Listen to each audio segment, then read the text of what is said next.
నమస్తే ఫ్రెండ్స్, ఈరోజు మీకోసం నేను పచ్చిరొయ్యలు చింతకాయలు పచ్చి చింతకాయలు ఉంటాయి కదా, పచ్చి చింతకాయ పచ్చిరొయ్యలు పులుసు నేను పెట్టి చూపిస్తాను. మీకు చాలా రుచిగా ఉంటుందండి. చింతపండు వేసుకున్న రుచి వేరు, పచ్చి చింతకాయలు కోసి అందులో వేసుకుని పచ్చిరొయ్యలు వండుకుంటా రుచే వేరండి. దీనికోసం నేను పచ్చిరొయ్యలు తీసుకున్నాను, అలాగే ఉల్లిపాయలు, పచ్చిమిర్చి, చింతకాయలు. ఈ పచ్చి చింతకాయలు చాలా రుచిగా ఉంటాయండి. ఇప్పుడు నేను బాణీ తీసుకున్నాను, 2 స్పూన్స్ ఆయిల్ వేసుకున్నాను. ఎక్కువ ఆయిల్ పడుతుందండి. కొంచెం ఉల్లిపాయలు, పచ్చిమిరకాయలు, అంతకంటే మనకి ఏం అవసరం లేదు. అవి బాగా మగ్గనివ్వాలి. ఉల్లిపాయ ఎంత మగ్గితే అంత గ్రేవీ వస్తుందండి. కొద్దిగా సాల్ట్ వేసుకుంటే ఎర్లీగా మగ్గిపోతుంది. చూడండి, ఇంతవరకు మగ్గిన తర్వాత కొద్దిగా అల్లం వెల్లుల్లి పేస్ట్ వేసుకున్నాను.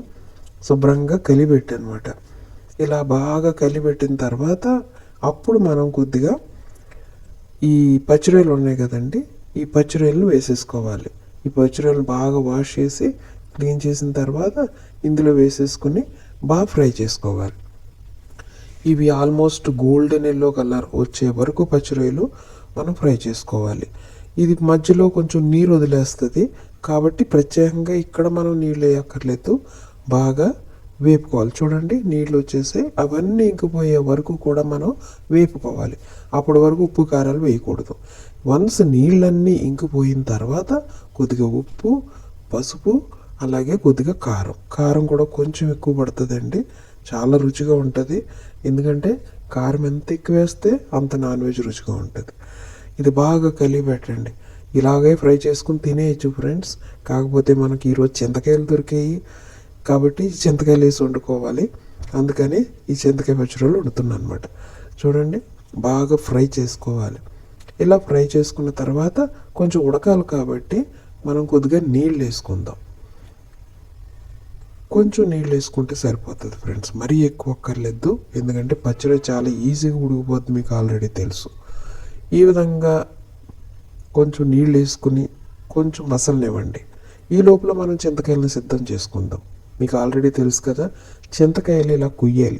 ఇలా కుయ్యాలంటే మనకు చాకుతో అవ్వదు, కత్తిపీట చాలా అవసరం.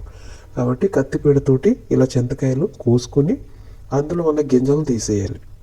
ఆ గింజతో పాటు వేసామంటే చేదు వచ్చేస్తుంది. కాబట్టి మొత్తం ఆ పప్పు అంతా, పప్పు అంటారు కదా, అది మొత్తం తీసేయండి.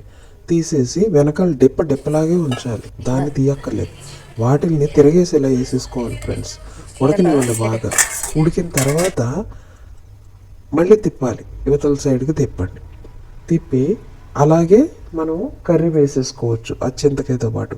ఈ చింతకాయలోంచి ఆ పల్పుని ఇలా తీసుకుని మనం ఈ పచ్చిరొయ్యలతోటి కలుపుకొని తింటారన్నమాట. లేదంటే కొంతమంది ఏం చేస్తారంటే మొత్తం కలిపి పెట్టేస్తారు. ఆ పిప్పు కూడా మెత్తగా ఉడికిపోద్ది అన్నమాట. కాకపోతే ఈ విధంగా మనం చింతకాయని, పచ్చిరొయ్యని వేసుకుని ఆ డిప్పలోంచి ఆ పల్పుని బయటికి తీసి మనం డిప్ప పడేసి అన్నం కూర కలుపుకొని తినేయచ్చు అన్నమాట. చూడండి, కూర అయిపోయినట్టే. ఇంకా మనం పెద్ద మసాలాలు వేయక్కర్లేదు, ఎందుకంటే చింతకాయలు వేసాం కదా, రుచి. సో ఈ విధంగా మనం వడ్డించేసుకోవడమే ఫ్రెండ్స్. ఎంతో రుచిగా ఉంటుంది. మీరు ట్రై చేయండి.